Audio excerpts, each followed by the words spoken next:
Good evening, guys. I'm not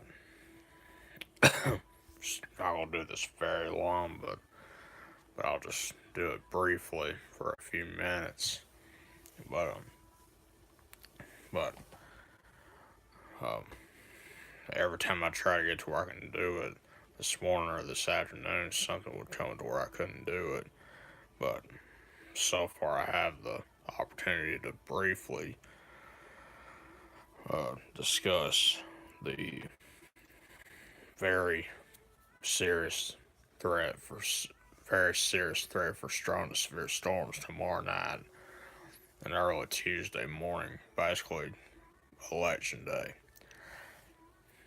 Now I know the election is important, but paying attention to the severe weather threat for tomorrow night, early Tuesday morning is more important than election. So we just thought I'd make that very clear right now. And if you have not reviewed your severe weather safety plan and all that, and I really hope and pray every one of you have, well, you should have already done it. But if you haven't, take the time tonight and early in the morning tomorrow, and perhaps in the afternoon tomorrow to review it. Because, excuse me, because once the watches are issued and the warnings are issued, you need to really make sure you're paying attention to whatever watches and warnings are issued. And uh, from what I've heard from WHNT News 19, WFF 48, and Way 31, and WCDX News, um, from what I've heard, there'll be possibly a line of storms that would come through, and we'll have to watch for any storms that develop out of ahead of the line. That and those are the ones that are always problematic. That would be, and what I mean by that is they would not only cause threat for damaging winds, but also large hail and tornadoes. The ones that could be strong and possibly long lived, or that stay on the ground for a pretty long time or so. Um, that's something that's and the for the northern and western part of the state of Alabama is in a enhanced risk for strong to severe storms, and the areas farther east rather, are in a slight risk, and some that are at a marginal risk. But to be very clear on those risk areas when it comes to the warnings, don't stay focused on the risk areas because they will not be as important.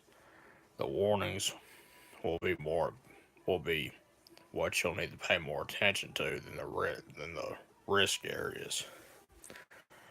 So make sure you keep that in mind and make sure you have multiple ways of receiving the warnings. And what I mean by that is having a no weather radio and make sure it's set up and turned up loud to wake you up in the middle of the night. If there's warnings in place, and there probably will be warnings in place. And same thing with the watch. And make sure it's set up to where it'll wake you up and where it'll be turned up loud and it'll wake you up. Because if a warning is issued, or if a watch and or warning is issued, the weather radios will wake you up in the middle of the night. The tornado sirens, or the outdoor warning sirens rather, however, will not wake you up in the middle of the night. I mean, there's just no way that's going to happen. They're called outdoor warning sirens, and they're not meant to be heard inside. They're meant to be heard outside.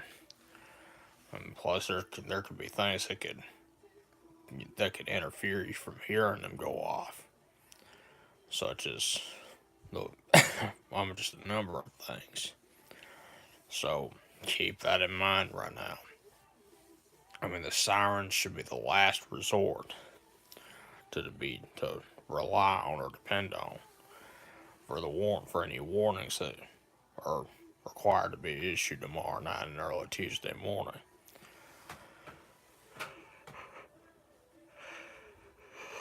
Excuse me. The other thing you need to have as far as getting the warnings, besides the weather radio, is a very reliable smartphone app or weather app. It's whatever weather app you like, as long as it's reliable.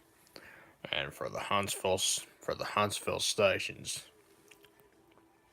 we've got WHT News 19, Y31, WFF 48, and WZDX News. All in Huntsville. They all have mobile apps. WHT News 19 has two weather apps. One of them, the Live Alert 19. Excuse me. The other one they have is Safety Net. Excuse me.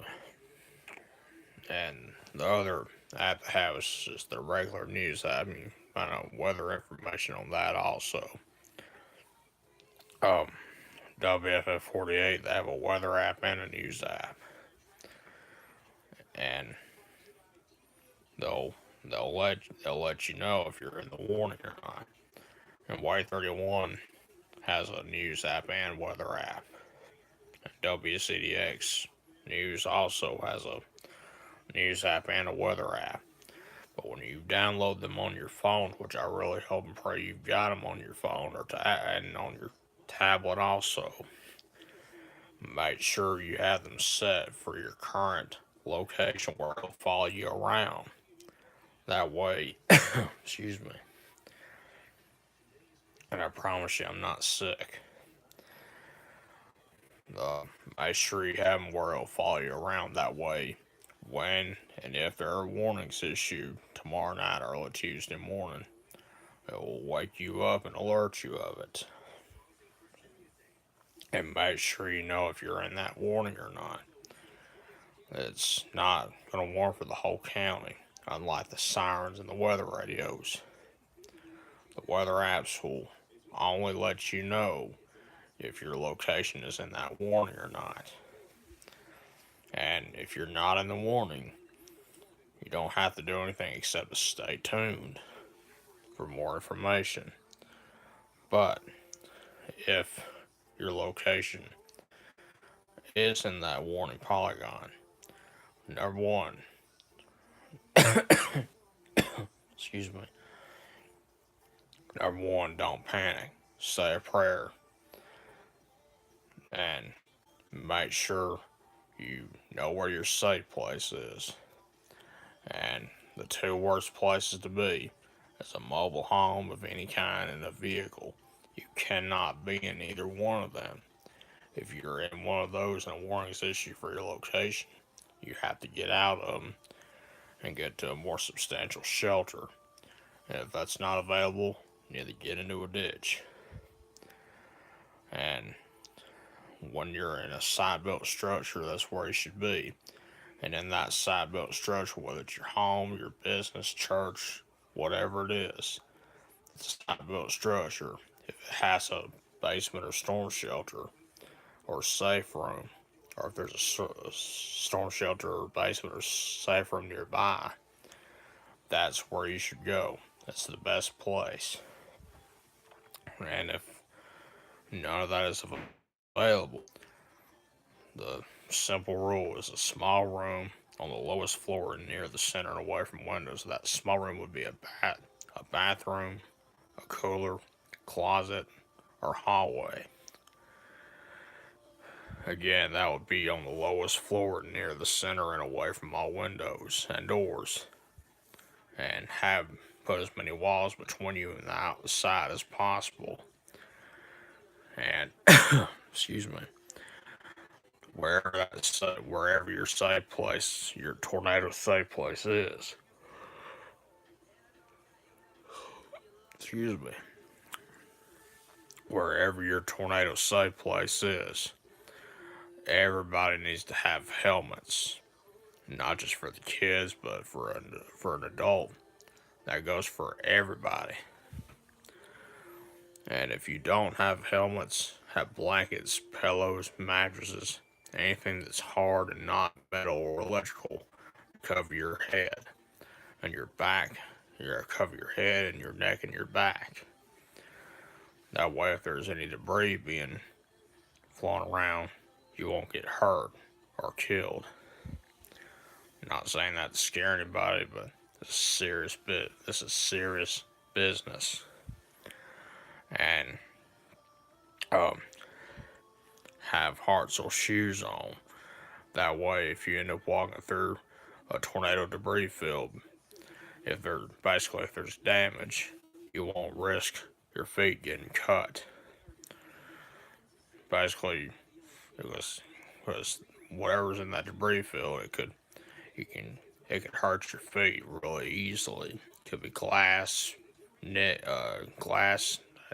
anything like that that's sharp.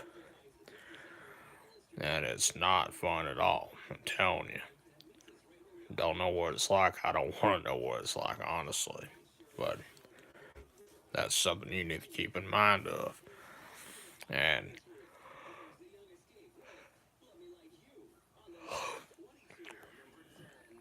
um,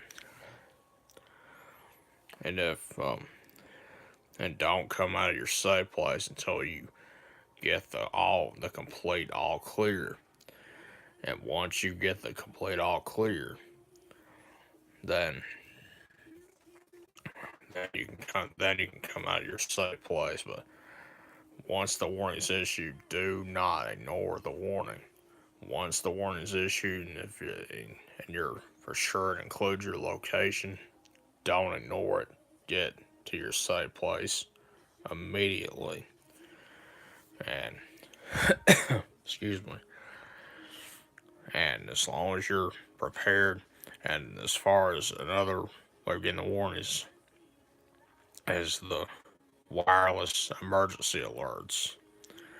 That will alert you of tornado warnings and flash flood warnings. It's not an app, it's just something you have to set up on your phone or tablet or so. And there'll be another way of getting the warnings, and it'll sound a very loud tone. And it'll wake you up. I can guarantee you that for sure. Excuse me. And I mean, and when I mentioned the sirens, I'm not saying they're perfect or they have to be perfect. No, but they are not meant to be heard inside. That's something you really need to keep in mind of. They are not meant to be heard inside. That's why they're called outdoor warning sirens. And it doesn't matter how close you are to the siren, they can fail at times. So that's why you've got to make sure you have multiple ways of receiving the watches and the warnings, such as the no weather radio, smartphone app, TV, excuse me, and of course the AM FM radio also have one of those handheld radios. It'll alert you of it also. It's very simple, and please make sure whatever post you share make sure whatever you share on Facebook and Twitter is from a reliable, accurate source, such as from WHNT News 19, WFF 48, Way 31, and WZDX News. Make sure they're from a reliable source. Do not share something that you don't think is reliable. That's very simple to understand. And as long as we're prepared for it, and our severe weather plan or severe weather safety plan has been reviewed and practiced and all that, and we have a readiness kit such as helmets, medicine, all that stuff. Excuse me. As long as that's the case, and we say a prayer before all this happens, we're gonna be fine. There's no need to be. There's no need to panic, and there's no need to have any fear and anxiety. All that. These are not rare. They happen on a regular basis, and you know it's not a rare thing to happen, of course. But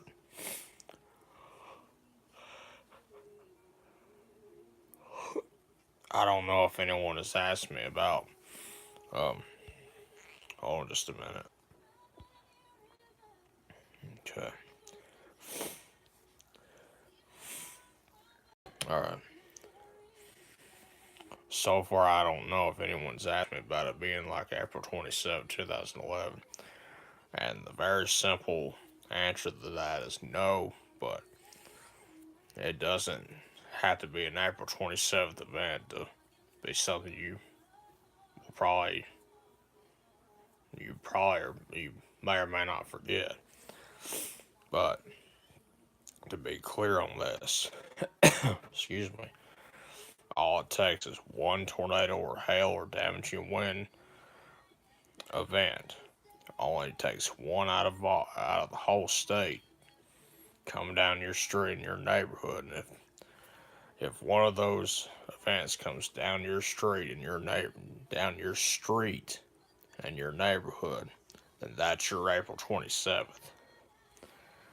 It doesn't take 62 tornadoes or hail or damaging winds storms. It does not take 62 or more of those to to to be your big day. All it takes is one.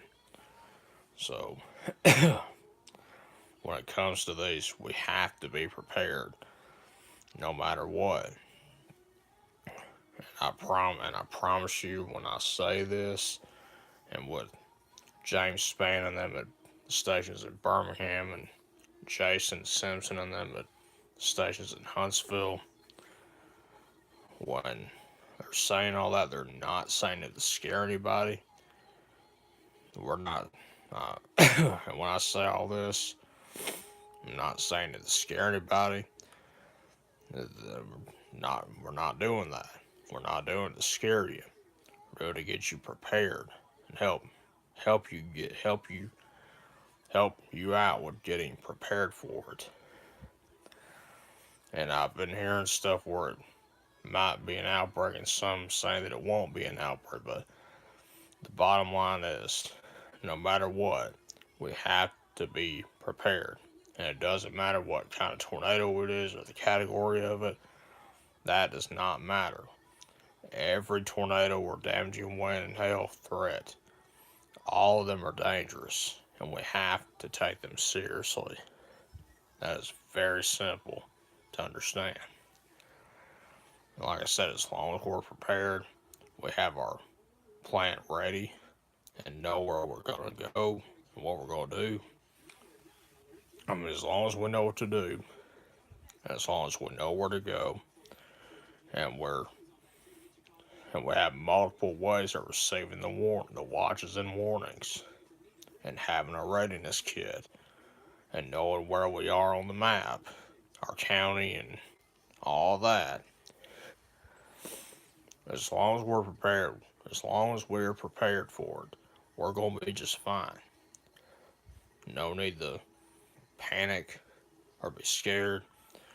I mean, it's okay to be concerned, but just don't get too worked up to where, you can't be prepared and go to your shelter and all that. Just keep that in mind. I mean, when you get all worked up and have anxiety and all that, it can cause you to make not so good decisions.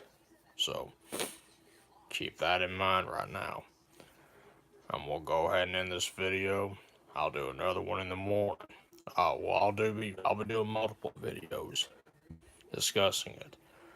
Now, another thing to keep in mind of is make sure your phone, your tablet, whatever device you use when you're calling somebody or so, please make sure it is fully charged up. Because if the power goes out and your phone or tablet's not fully charged up and no one can get a hold of you, that's going to be a concern. And also, if you're watching a live stream from WH&T News 19 or WFM 48 or White 31, WCDX News, any of the excuse me, any of the stations out of Huntsville, or TV and radio stations out of Huntsville or the Shoals or Birmingham, you know, if you don't have your phone or tablet charged up and all that, then it's going to be a problem or concern. So keep that in mind and make sure your phone and your tablet and all are fully charged up. That way, that way, if someone were trying to call you, or or if when you're watching the live stream of the coverage and all that, you can watch it. That's very simple. And if there's any programming that gets interrupted tomorrow, do not get upset over it, because lives are more important than a TV show or for any program that's on tomorrow night or early Tuesday morning, anytime. And when you get upset over a program being interrupted, that ain't gonna make any difference. They will not get off the air to view your programming. They're not gonna do that. They're gonna stay on there until all the warnings have expired and the threat is ended. So please, please, please keep that in mind right now. I promise you, when I say all this, I am not saying to scare you, cause you to panic or nothing. I'm trying to get you prepared. In fact, this is the only video I've been able to do since, excuse me, quite frankly, last night, except it was trained. But if you have any questions, just go ahead and, if you have any questions when you after you see this, whether you join me on it or not, feel free to ask me, and I'll try to answer them the very best I can. I'll try, but I'm gonna go ahead and end this video right now. I'll do a lot of them in the morning and in the afternoon before I go to work and after I get off work. And it could be a long night. It really could. So we all have to be prepared. Nonetheless, we have to be prepared. Really make sure I get rested up tonight, because it could be a long night tomorrow night and early Tuesday morning. Could be no sleep for me and a lot of people. So just going to keep all that in mind. Y'all have a good night. Be safe. Stay weather aware tomorrow night. We're going to get through it just fine. And we're going to get through it together as a family.